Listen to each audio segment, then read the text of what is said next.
Bonjour à tous, c'est Clélia Isaac. Je te retrouve aujourd'hui dans cette vidéo dans laquelle je traite du sujet être une femme noire en France, métropolitaine, en France. Ok, donc juste avant, je me présente pour ceux d'entre vous qui découvrent ma chaîne. Donc j'accompagne les femmes entrepreneurs qui désirent développer leur confiance en elles. La confiance en soi, c'est vraiment ma spécialité. Pourquoi? Parce que j'ai pris conscience de par mon parcours de l'importance de développer une confiance en soi, un amour de soi fort afin de pouvoir obtenir les résultats que l'on désire dans notre vie. Donc si aujourd'hui tu sens que c'est difficile pour toi de réaliser ce qui est important pour toi parce qu'à chaque fois tu te demandes mais qu'est-ce que les gens vont penser?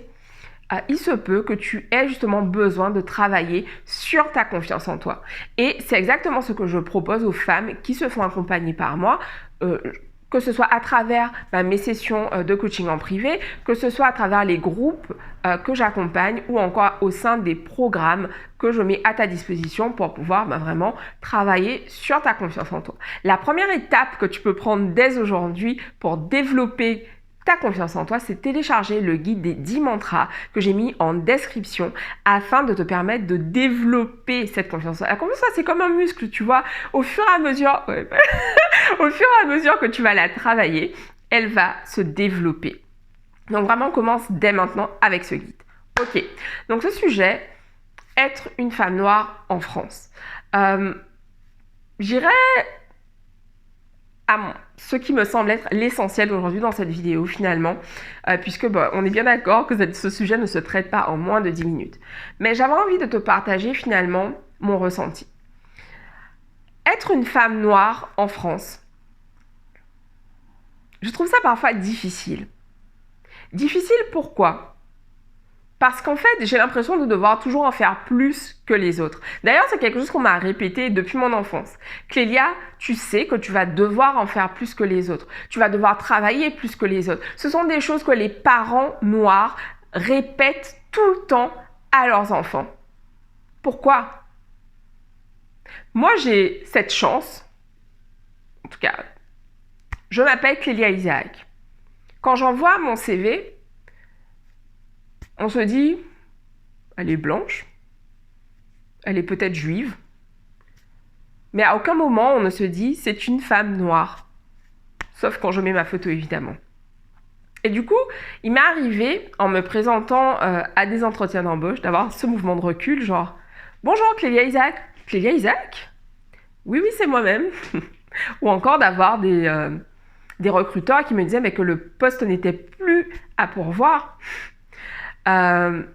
Et aujourd'hui, je souris de cela parce que, bien évidemment, je n'ai pas laissé ces moments me définir. Mais ce racisme, en fait, qui existe dans cette société française, malgré ce que beaucoup disent, il est là, il est présent, et souvent, il fait mal, en fait. Il fait mal et aujourd'hui, il entraîne beaucoup de questions. Pourquoi? J'ai vu passer beaucoup de vidéos ces derniers jours sur les réseaux sociaux où beaucoup de jeunes se disaient mais pourquoi est-ce qu'on nous déteste autant? C'est une question qui revenait dans beaucoup de commentaires. Qu'est-ce qu'on a fait? Pourquoi? Je n'ai pas la réponse, mais en tout cas, je sais une chose, c'est que je crois fortement que c'est à nous de créer la table à laquelle nous voulons nous asseoir en fait. Et aujourd'hui, en tant que femme noire en France, c'est mon propos. C'est pour ça que j'ai créé cette plateforme. C'est pour ça que je crée du contenu tous les jours, que je fais des vidéos tous les jours. C'est pour aider des femmes qui me ressemblent. Les autres aussi peuvent en bénéficier, mais c'est d'abord pour aider les femmes de ma communauté à se transformer, à s'aimer, à croire en elles-mêmes. Pourquoi je tiens ce discours aujourd'hui? Il y a très peu de modèles noirs. Il y en a peu qui osent être visibles. Souvent, on ne les connaît pas en fait.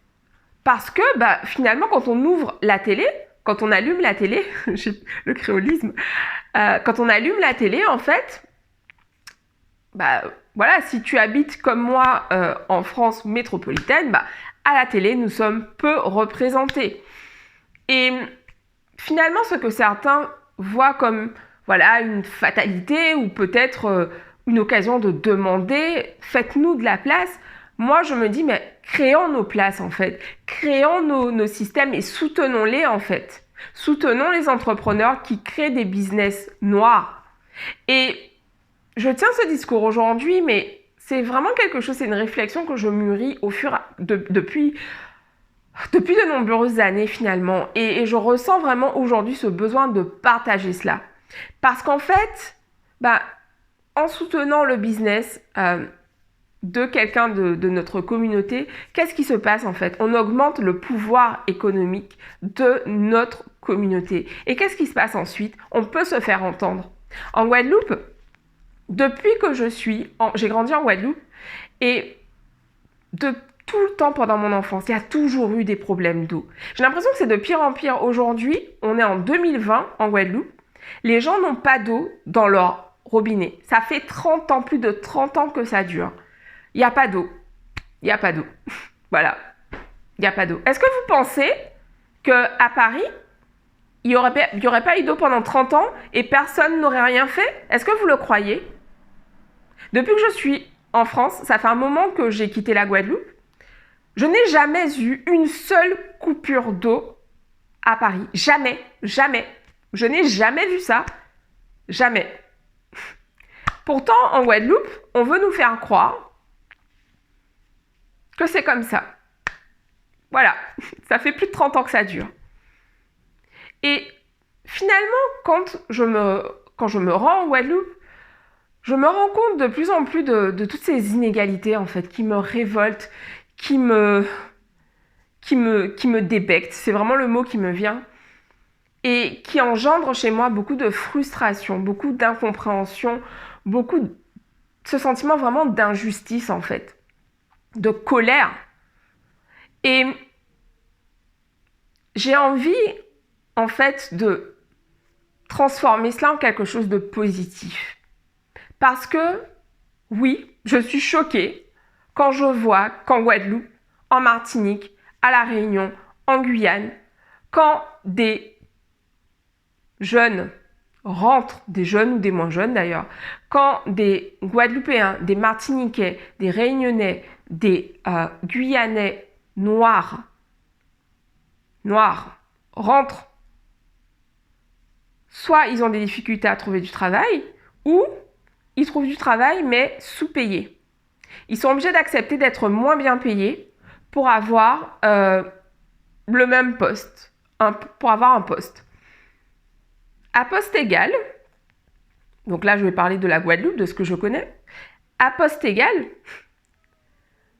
des blancs vont être recrutés, donc on va les faire venir de France, et sur le même poste, le noir qui a un diplôme supérieur, d'une école supérieure, un diplôme d'une meilleure école, le blanc qui a moins d'expérience, un diplôme d'une école moins prestigieuse, va gagner 30% plus que le noir. Pourquoi? Qu'est-ce qui justifie cela en fait? Je me souviens que ça m'avait choquée. Quand j'étais étudiante, j'ai eu l'occasion de travailler, faire un job étudiant en Guadeloupe. Et j'avais travaillé en fait pour une société qui gère l'électricité là-bas. Et j'avais vraiment été choquée. J'avais été choquée en fait parce que je m'étais rendu compte ce qui m'avait été dit par les personnes qui travaillaient là, que finalement, à salaire à mission égale, les blancs avaient des avantages que les noirs n'avaient pas. Et tout ça, en fait, ça m'a longtemps révoltée. Je n'ai longtemps pas su quoi en faire. Et aujourd'hui, en fait, je me dis, je sais quoi en faire. Je sais quoi en faire et je choisis de transformer, en fait, cette colère et de la transformer, de la transmuter en énergie pour pouvoir aider les femmes noires à prendre confiance en elles, à s'aimer, à développer vraiment un amour fort pour elles-mêmes. Voilà, c'est ce que j'avais envie de partager aujourd'hui. Je vous embrasse et je vous dis à demain pour une nouvelle vidéo. Bisous à tous.